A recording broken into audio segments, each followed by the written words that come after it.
আসসালামু আলাইকুম ওয়া রাহমাতুল্লাহি ওয়া বারাকাতুহু। আজকে আমরা আলোচনা করব 25তম রোজার একটা বিশেষ আমল।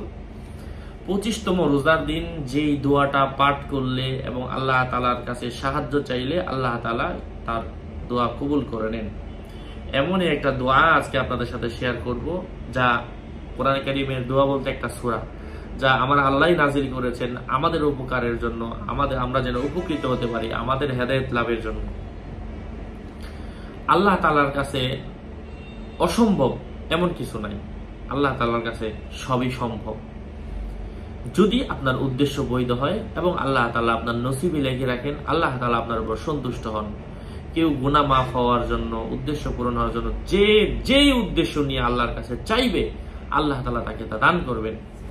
এমনই দোয়া আজকে আপনাদের সাথে আমি এই ভিডিওতে শেয়ার করব। সাথে আছে আমি জুবায়ের বিন ইমাম। আমার ভেরিফাইড চ্যানেল ডেসক্রিপশন বক্সে ক্লিক করলে পেজ এবং আইডি লিংক আসবে। এর বাইরে অন্য কোনো পেজ নাই, আইডি নাই, ইমো নাই, হোয়াটসঅ্যাপ নাই, টেলিগ্রাম নাই, টিকটক নাই। সাবধান, আমার নাম আর ছবি থাকলে ওইটা আমি না। প্রত্যেক ভিডিওতে আমি সাবধান করি, সতর্ক করি। আমি প্রত্যেক ভিডিওতেই বলি, রোজার মাসের প্রত্যেকটা সেকেন্ড, প্রত্যেকটা মুহূর্ত আল্লাহ তাআলার কাছে দামি।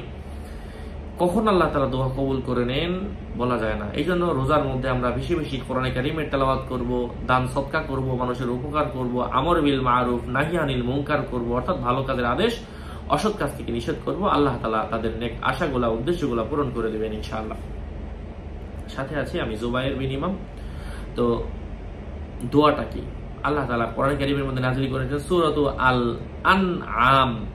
সূরাতু আল আনআম যারা পাঠ করবে এবং মাত্র একবার পাঠ করবে, এই রোজার দিন একবার পাঠ করবে এবং আল্লাহর কাছে চাইবে, যে কোনো সময়, ইফতারের পূর্বে, সেহরির সময়, শেষ রাতে, তাহাজ্জুদের সময়, ফজরের পরে, যোহরের পরে, আসরের পরে, প্রত্যেকটা সেকেন্ড আল্লাহর কাছে দামি। চাইবে, আল্লাহ তাআলা তাদের প্রার্থিত বস্তু তাদেরকে দান করবেন ইনশাআল্লাহ।